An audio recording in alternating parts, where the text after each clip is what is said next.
ભરૂચ શહેર લીંબુ છાપરી ધોબી તળાવ પાસે રહેણાંક મકાનમાં પત્તા પાનાનો હાર જીતનો જુગાર રમતા 7 આરોપીઓને રોકડા રૂપિયા, મોબાઈલ તથા જુગારના સાધનો મળી કુલ કિંમત ₹47,700ના મુદ્દામાલ સાથે ઝડપી પાડી જુગારને ગણનાપાત્ર કેસ શોધી કાઢતી ભરૂચ ક્રાઇમ બ્રાન્ચ પોલીસ મહાનિરીક્ષક શ્રી સંદીપસિંહ સાહેબ, વડોદરા વિભાગ તથા ભરૂચ જિલ્લા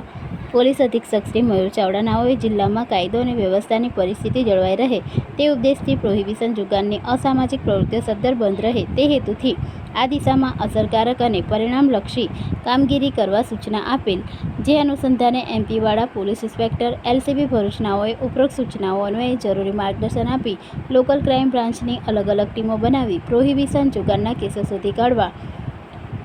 એલસીબી દ્વારા સઘન પ્રયત્નો હાથ ધરવામાં આવેલ છે. તે દરમિયાન આજરોજ એલસીબીના પોલીસ ઇન્સ્પેક્ટર ડીએ તુવર તથા ટીમના માણસો ભરૂચ શહેર પેટ્રોલિંગમાં હતા. તે દરમિયાન બાતમી હકીકત મળેલ કે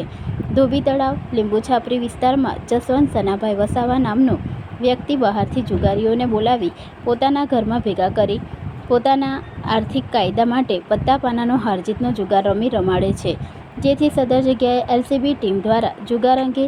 સફળ રેડ કરી જુગાર રમતા 7 આરોપીઓને રોકડા રૂપિયા, મોબાઈલ નંગ 3 તથા જુગાર રમવાના સાધનો મળી કુલ કિંમત ₹47,700ના મુદ્દામાલ સાથે ઝડપી પાડી આરોપીઓ વિરુદ્ધ જુગાર ધારાની સંલગ્ન કલમો મુજબ કાયદેસર કાર્યવાહી કરી ભરૂચ શહેર બી ડિવિઝન પોલીસ સ્ટેશનમાં ગુનો રજીસ્ટર કરવામાં આવેલ છે.